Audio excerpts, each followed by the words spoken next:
these are my big topics I really want to discuss here. Yes. Hence onwards, like device code is taking a lot of stress, providing a lot of stress on NOCLAR and our networking type of work, ethically work, you can say.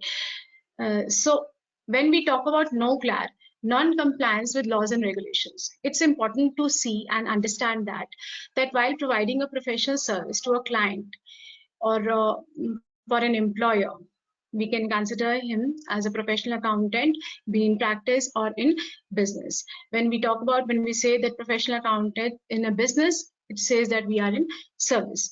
So professional accountant may come across that any instances of non-compliance with laws and regulations, which is we call it as NOCLAR, committed and about to be committed by the client or the employer with the governance.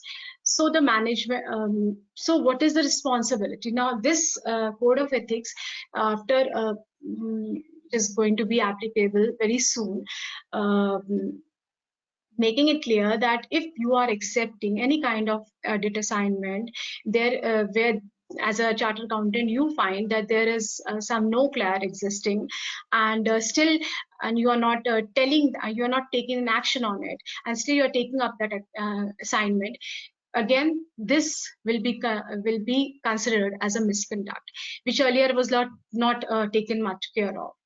So this was NOCLAR has started people before accepting any kind of assignment. You have to make sure that what is the accepting any kind of as a professional accountant, he has to have a prima facie ethical responsibility. It is a prima facie ethical responsibility of him to see into that no to any he has to make sure any type of non-compliance at the end of the company is not left behind, and he has taken up the action. He has to, in the moment he is introduced into the organization, it is expected him to complete this compliances, but at a pending part also he should make sure. Laws and regulations having nexus. Okay, again, yes, NOCLAR, very important. NOCLAR was the very important topic I really wanted to discuss.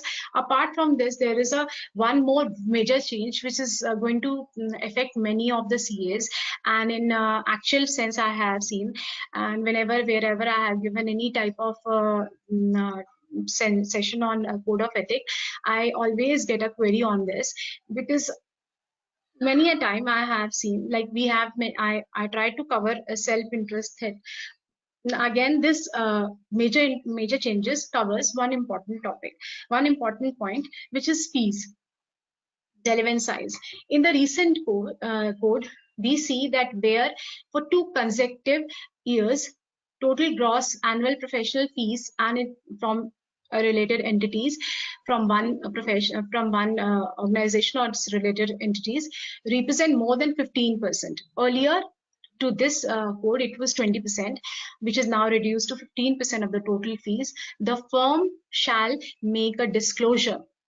The firm shall disclose it to the people of the governance. Otherwise, major changes which has been mentioned, that if by knowing also that after 2 years your fees from that person is above 15% and still you are holding that as a auditor, you will be held responsible for misconduct. So this is a big change, because I have seen in many areas in Ludhiana also, and obviously in all over India, CAs do have some big parties, out of that party they get a lump sum good fees, and that fees comprises of sometimes more than 20%, more than 15%. So by now they are supposed to make a disclosure. Also, they have to make a third party review out of their entity, because it is somewhere again against of the self interest. This ceiling does not apply where the fees is not exceeding 5 lakhs. Below 5 lakhs it's okay, but if it is 5 lakhs above, then the ceiling will be applicable. No such ceiling on the total fees will be applicable on the audit of the government. Like if the fees is coming from the government sector, then this clause will not work. But on the major part, on the major change rather, which we are expecting to come by 1st July of 2020, this is going to affect many of the CAs because because it's a routine process, and if you are having any party or a group of them, which is providing you more of a total fees 15 above, you are there. You should make a disclosure, or you should not accept that. There should be up to 2 years. You can go for rotation. Again, the changes I have made it very relevant. I wanted to completely tell you because first part, because from July onward there will be no looking back. Maybe it will, because of COVID, we all were not expecting it to such a pandemic to come. Because of this pandemic, it may be like for postponed till 3 more months, 3 to 4 months, but I'm not sure. But we should be very sure for make ourselves, because our accounting, our records, our financials should be such that it should be very clear that it should not we should not catch any type of in any kind of complexities regarding this, because it is going to be tough for us. The first part is already I have discussed, that if you are taking any type of audit assignment which is creating self-interest threat, this is some examples which covers. First is where the total gross annual professional fees of the client and related entities exceeds 15%. Earlier it was 20, now it is 15% for 2 consecutive years. There are certain exemptions, and I have mentioned that exemptions also.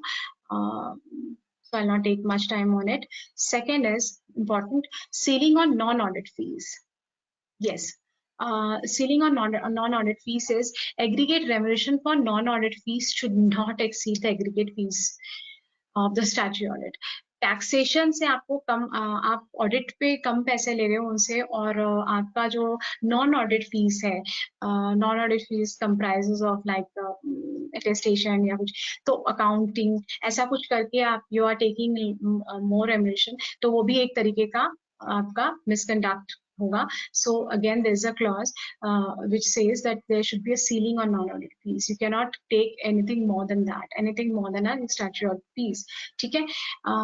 Again, misconduct का एक और point आ रहा है यहाँ पे.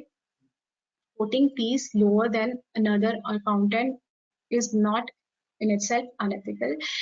Fees should not be so low that it creates a compliance threat.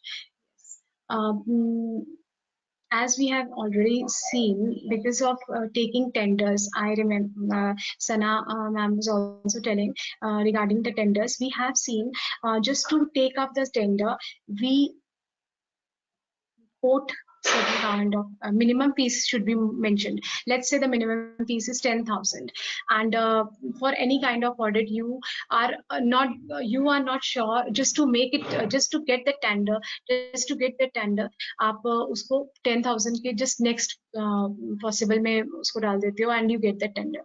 And उस audit को, उस पूरे assignment को complete करने के लिए 10,000 is not at all, जिसमें not at all possible for you to complete that audit.